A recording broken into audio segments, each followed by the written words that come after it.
Hello my students, welcome to my lecture, and today's point to be discussed is diac and triac. So let's start with the diac. What is the diac? Diac is known as a diode on AC. It is a thyristor family device. It has two electrodes. It also used to trigger the thyristor. The advantage of device is that it can turn on and off simply by reducing its voltage level. It is work on both the directions. Either it is work in a first phase as well as it is work in a third phase. There is no control terminal in the device. It absent a gate terminal.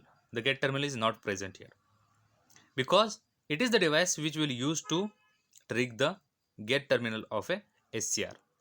Physically it is look like a angular semiconductor diode. बघा डायक म्हणजे काय आहे? हा एक diode on AC असं म्हणतोय आपण याला. हा एसी डायोड आहे. याला दोन टर्मिनल्स असतात, एक T1 आणि एक T2 टर्मिनल असतं. कोणतंही टर्मिनल तुम्ही कोणतंही यूज करू शकता, म्हणजे कोणतंही टर्मिनल तुम्ही ॲनोड म्हणून कोणतंही टर्मिनल कॅथोड म्हणून यूज करू शकता. ठीक आहे. आयदर तुम्ही T1ला पॉझिटिव्ह सप्लाय देऊ शकता, आयदर तुम्ही T1ला निगेटिव्ह सप्लाय देऊ शकता, तसंच T2ला पॉझिटिव्ह और T2ला निगेटिव्ह सप्लाय देऊ शकता. ठीक आहे. याचा मेन पर्पज आहे की SCRला ट्रिक करणं, म्हणजे SCRला ऑन पोझिशनमध्ये घेऊन जाणं, हे त्याचा मेन पर्पज आहे. ओके, तर बघूया हा ऑन आणि ऑफ कसा होतो. So let's check it out, the construction of a diode. In a construction of a diode, we have seen a symbol. It is a lower direction. You can saw it a symbol.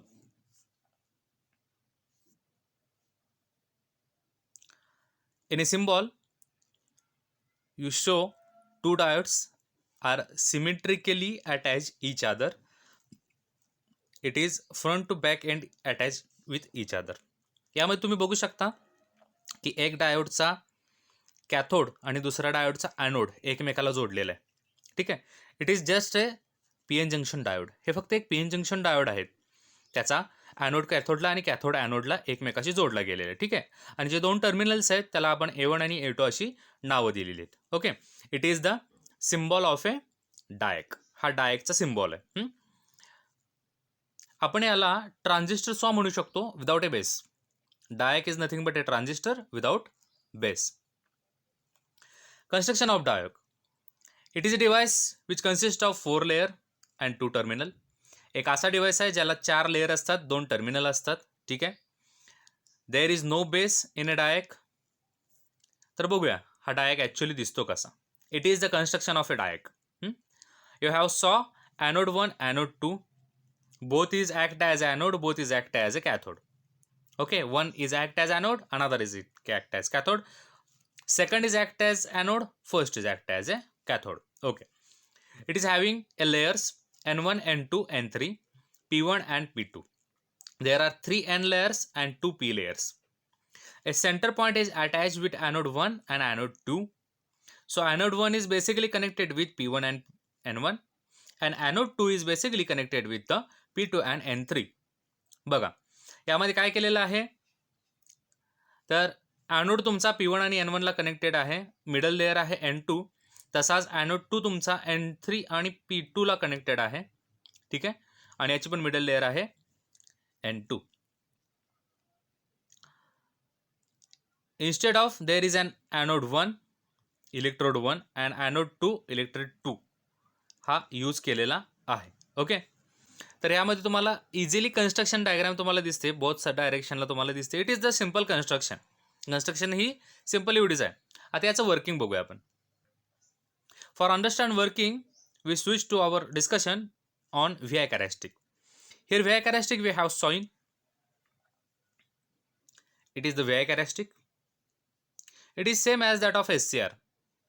Okay, when we are providing a positive supply to the anode 1 terminal and negative supply to the anode 2 terminal, it will going to the forward condition. Some blocking state is there. It is a leakage current, and after a leakage current completed, it will cross the voltage. Once it will cross the limit, the voltage limit, then that voltage limit is known as a forward breakover voltage. Once the forward breakover voltage is crossed, it will going to the conduction state, and conduction state for positive half cycle. Okay. बघा यामध्ये कसं आहे, तर forward characteristic आपण बघतोय. Forward characteristic is in between voltage and current. Voltage measured in volt, current is measured in milli ampere. Okay. So आपण anode एला positive supply देतो, ॲनोड A2 ला निगेटिव्ह सप्लाय देतो आणि त्यामध्ये डिव्हाइस तुम्ही ऑन ऑन ऑन ऑन कंडिशनला पाठवलं. एक एक कंडिशन येते की तुमचं अक्रॉस व्होल्टेज, डिव्हाइसच्या अक्रॉसचं जे व्होल्टेज आहे ते ब्रेक ओव्हर व्होल्टेजला च्या लिमिटला क्रॉस करतं. So in case of a general diac, जो आपण DB3 हा डायक यूज करतो, याच्यामध्ये जनरली जे ब्रेक ओव्हर व्होल्टेज असतं it is a 30 volt.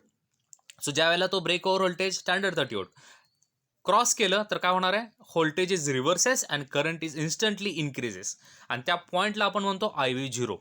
IB0 is the point from which the current is start to the increasing. Okay. आणि तिथून जो करंट इन्क्रीज होतो, ज्यावेळेला करंट इन्क्रीज होतो, then it is the case of a case of a on case. Okay. It is on case. त्याला आपण conduction state for a positive half cycle असं म्हणतो. Okay. Same for the negative half cycle. When we provide a negative supply to the A1 anode 1 and positive supply to the A2 anode 2, त्यावेळेला काय होते बघा, तर device is turn on even if there is reverse direction. Okay. Reverse डायरेक्शनमध्ये पण device काय होतो, turn on होतो. सेम यामध्ये तुम्ही व्होल्टेज इन्क्रीज करत गेलाय. एक पोझिशन येते जिथं तुम्ही -30 व्होल्ट क्रॉस होतं, that is the reverse break over voltage. Reverse break over व्होल्टेजला डिव्हाइस तुमचा कंडक्शन स्टेटला जातो in a negative half cycle also. So the conduction state for the negative half cycle you have seen here. This is all about the working and VI characteristic of a diode. Thank you.